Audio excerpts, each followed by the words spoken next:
Shalom, shalom, shalom. This is my Yah, aka Tommy Kurtah. I want to make this quick video entitled Make Your Choice and Make It Plain.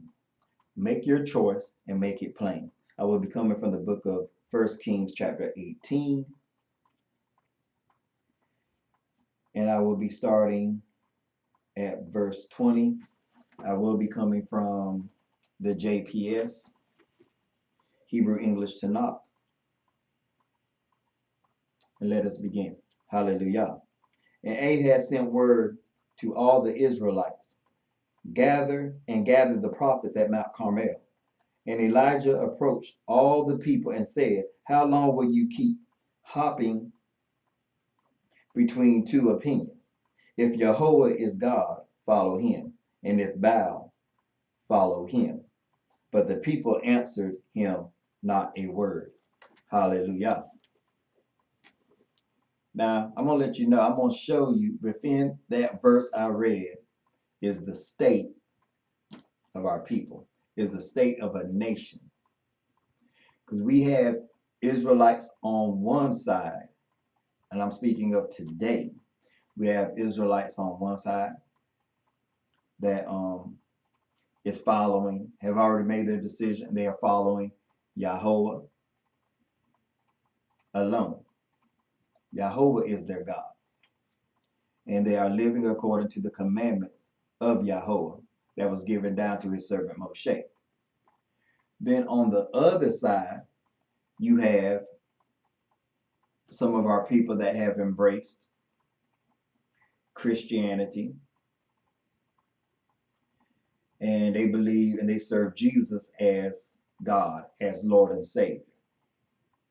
And they see no needs to keep the commandments, to keep the Sabbath, to keep any of the holy days that God gave to our forefathers, because they're under a new covenant. And under this new covenant, there's no need to keep the law, keep any of the commandments, and keep any of the high holy days, because they believe that Jesus fulfilled them all. So if you have Jesus, you have the fulfillment of all these things. But I'm also going to be honest. There are some Christians that do not believe the commandments are done away with, or, you know, the high holy days and the commandments are not relevant. But that is a very small percentage of people within Christendom. And now I'm talking about the people who I see as those that are halt in the middle, stuck in between two opinions. And I would call these people our Messianic Hebrews or our New Testament Hebrews. I see that they are that people that are stuck in the middle. They embrace the high holy days. They see the relevance of keeping the Torah. They strive to keep the Torah. Yet at the same time, they also embrace the core fundamental beliefs of Christianity. And they have married the two together. And I do not believe that the two could be married together, because you have a Hebrew text and you have a Greek text. And them two books never supposed to have been put together, because you have to understand when the book was canonized, and even around Jesus during the time of Yeshua, he only had one scriptures. He only had one holy Bible. And it was, which is known as the Tanakh, or better known as the Old Testament. So even Yeshua or Jesus didn't have a New Testament writings to replace the Tanakh. The early church did not have a New Testament.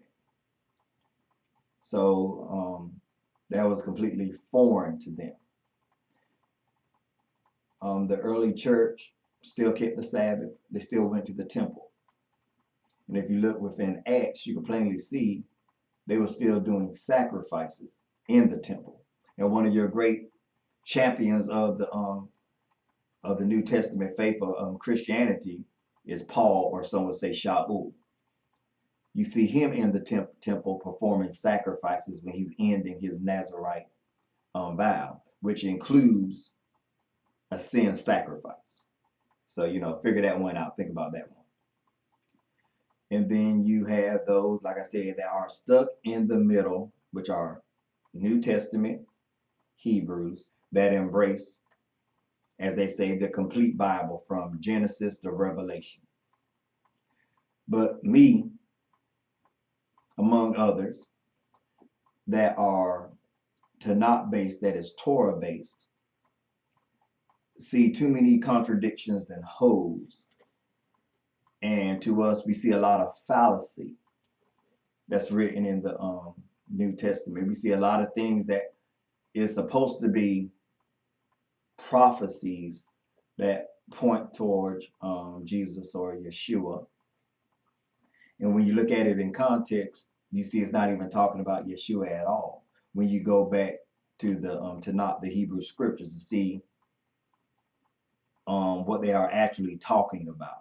And like I said, if you look into the book of in the Gospel of Matthew, you can see plainly what I'm talking about. When you just look in the first 2 chapters of Matthew, they give a lot of this was done to fulfill this. And then when you go back and look at it, most of all, if you have a reference to let you know what it's saying from the Old Testament, you can see it's plainly not even talking about Jesus at all. So that's the type of stuff we're talking about. Like, this book should not even be connected to our book. When I say our book, I'm speaking of the Tanakh, or AKA the Old Testament. Because what Yehovah gave,